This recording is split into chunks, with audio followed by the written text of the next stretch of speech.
नमस्कार दोस्तों, मैं हूं आपका दोस्त चंदन सिंह और स्वागत है आपका फैक्ट चाचा वाईटी पर। आज हम इतिहास के उन पन्नों को नहीं पलटेंगे जो सदियों पुराने हैं, बल्कि आज हम उस हालिया सच्चाई का सामना करेंगे जिसे सुनकर आपकी आत्मा कांप जाएगी। एक ऐसा सच्चाई जो हमारे और आपके जैसे आम परिवार की है। एक ऐसा परिवार जो हंसता था, खेलता था, सपने देखता था और फिर एक सुबह वो सब कुछ खामोश हो गया।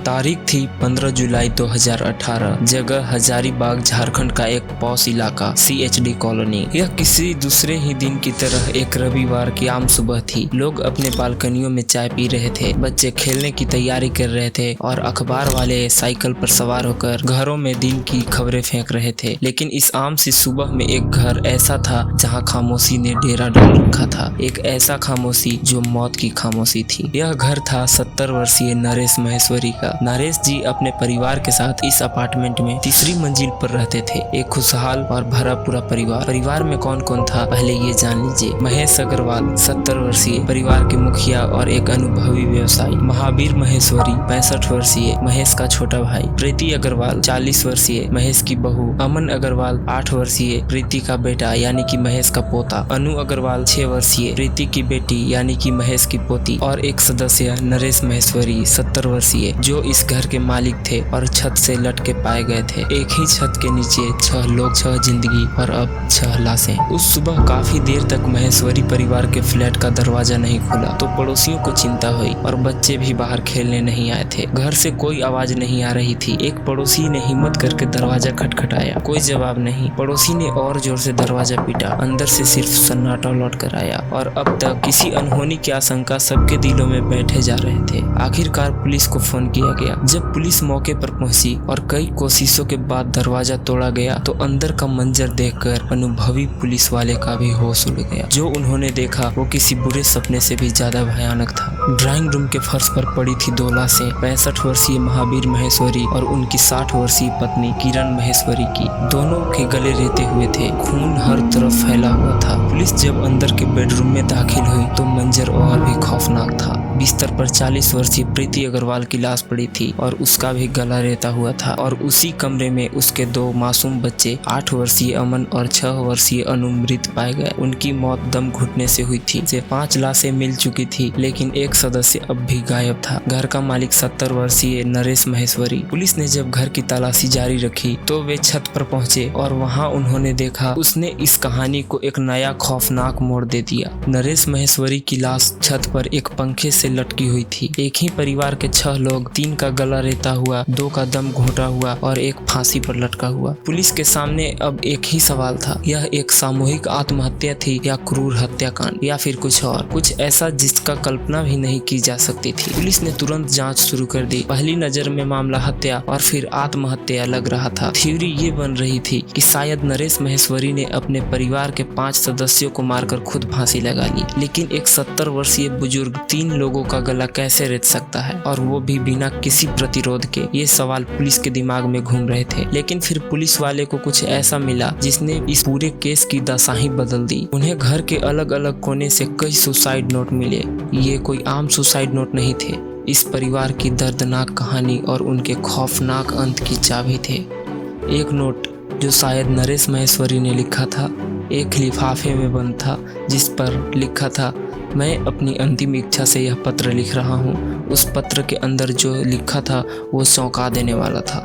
अमन पोता को लटका नहीं सकते थे, इसलिए उसकी माँ और उसकी नानी ने मिलकर उसका गला दबाया। अनु पोती को लटकाने वक्त मैं और मेरी पत्नी बाथरूम में जाकर रोने लगे, यह हम देख नहीं सकते थे। सोचिए, जरा फिर से सोचिए, एक दादा यह लिख रहा है कि वह अपनी पोती को मरते हुए नहीं देख सकता है और वो बाथरूम में जाकर रोने लगा। यह हत्यारा नहीं लिख रहा, यह उस परिवार के सदस्य लिख रहा था जिसने अपने जिगर के टुकड़े को अपने आंखों के सामने मरते हुए देखा। लेकिन कहानी यहीं खत्म नहीं होती, एक और नोट मिला जो दीवार पर कोयले से लिखा गया था, और इस नोट ने इस मामले को एक अंधविश्वास और काले जादू का एक ऐसा एंगल जोड़ दिया जिसने दिल्ली की बुराड़ी कांड जैसा बना दिया। और इसके ठीक नीचे लिखा था, बीमारी में पैसा प्लस दुकान बंद प्लस दुकानदारों का पैसा न देना प्लस बदनामी इज इक्वल टू मौत। और इसके ठीक नीचे एक लाइन और लिखी थी, हम लोग आत्महत्या कर रहे हैं, इसमें किसी की कोई गलती नहीं है, हम अपनी इच्छा से मर रहे हैं, बीमारी और भूत प्रेत की बाधा। यह शब्द पुलिस के लिए एक पहेली बन गया। क्या यह परिवार किसी गहरे अंधविश्वास का शिकार था? क्या उन्हें लगता था कि उन पर किसी बुरी आत्मा का साया है? पुलिस ने जब पड़ोसियों और रिश्तेदारों से पूछताछ शुरू की तो महेश्वरी परिवार की एक दूसरी तस्वीर सामने आई। बाहर से खुश और संपन्न दिखने वाला यह परिवार अंदर से टूट चुका था। नरेश महेश्वरी और उनके भाई महावीर दोनों ने मिलकर एक ड्राई फ्रूट्स और मसालों का थोक व्यापार करते थे। उनका बिजनेस कई सालों से अच्छा चल रहा था, लेकिन पिछले कुछ समय से उन्हें भारी नुकसान हो रहा था। उन पर करीब 50 लाख रुपए का कर्ज चढ़ चुका था। लेनदार रोज घर के चक्कर काटते थे, फोन पर धमकियां देते थे। सामाजिक प्रतिष्ठा और इज्जत को सब कुछ मानने वाले महेश्वरी परिवार के लिए यह एक बदनामी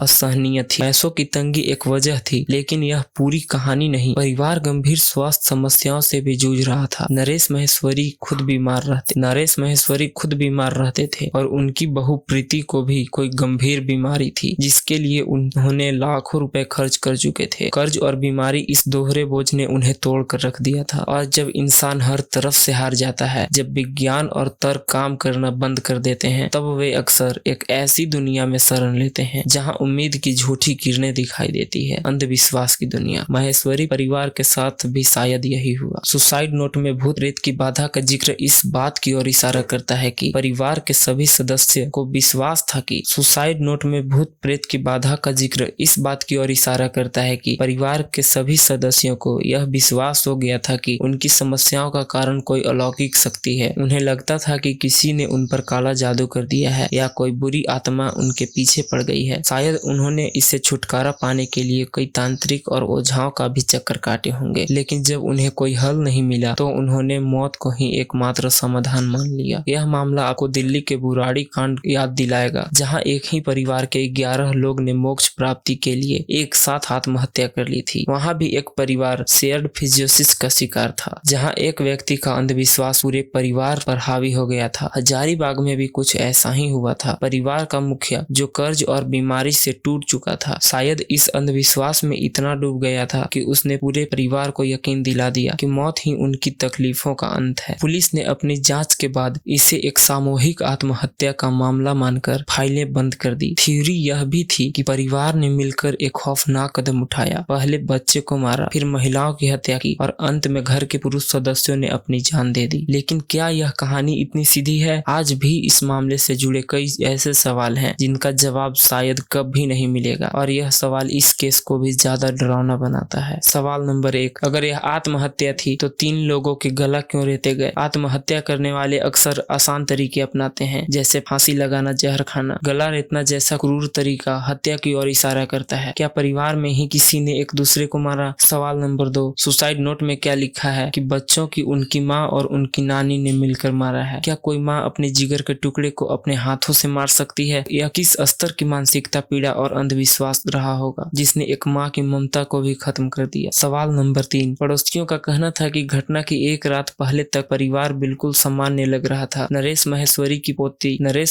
के पोते अमन रात में एक पड़ोसी के घर जाकर चॉकलेट भी खाई थी। क्या एक रात में कुछ ऐसा हो सकता है कि पूरा परिवार मौत को गले लगाने का फैसला कर ले? सवाल नंबर 4, क्या कोई बाहरी व्यक्ति इसमें शामिल था, कोई तांत्रिक या कोई गुरु जिसने परिवार को इस सामूहिक मोक्ष के लिए उकसाया हो? पुलिस को इस एंगल पर कोई ठोस सबूत नहीं मिला, लेकिन यह संभावना आज भी लोगों के मन में जिंदा है। यह कहानी सिर्फ एक परिवार की मौत की कहानी नहीं, यह कहानी है हमारे समाज में बैठे गहरे अंधविश्वास की। यह कहानी है आर्थिक दबाव और मानसिक स्वास्थ्य की, उस अनदेखी की जो हंसते खेलते परिवार को निगल जाती है। महेश्वरी परिवार मदद के लिए चिल्ला रहा था, लेकिन उनकी आवाजें किसी ने नहीं सुनी। उनकी खामोशी ने जब शोर मचाया तब तक बहुत देर हो चुकी थी। हजारीबाग का खजांची तालाब कॉम्प्लेक्स आज भी वहीं खड़ा है। शायद उस बंद फ्लैट के दरवाजे के पीछे आज भी कई राज दफन है। उन दीवारों ने जो देखा वो खामोशी में कैद है। यह घटना हमें चेतावनी देती है, अपने आसपास देखिए, अपने दोस्त और परिवार से बात कीजिए। अगर कोई परेशानी है तो उन्हें अकेला मत छोड़िए, क्योंकि कभी कभी कभी खामोशी मौत से भी ज्यादा खतरनाक हो सकती है। आपको क्या लगता है, क्या यह सिर्फ कर्ज और बीमारी से तंग आकर की गई एक आत्महत्या थी, या इसके पीछे अंधविश्वास का कोई ऐसा गहरा राज था जिसे हम कभी नहीं जान पाएंगे? अपनी राय नीचे कमेंट में जरूर बताइएगा। यह एक इमोशनल विषय है, इसलिए कृपया सम्मानजनक भाषा का प्रयोग करें। अगर आपको फैक्ट चाचा वाईटी का यह एपिसोड पसंद आया और इस सच्ची घटना ने आपको भी सोचने पर मजबूर किया हो, तो इस वीडियो को लाइक करके ज्यादा से ज्यादा शेयर करें, ताकि यह कहानी, इसका संदेश लोगों तक पहुंचे। और ऐसी सच्ची घटना और रोंगटे खड़े कर देने वाली कहानियों के लिए हमारे चैनल को सब्सक्राइब करना ना भूलें। मैं चंदन सिंह आपसे फिर मिलूंगा अगले वीडियो में और एक अनसुनी सच्चाई के साथ, और तब तक आप अपनी आंखों का ख्याल रखें। धन्यवाद।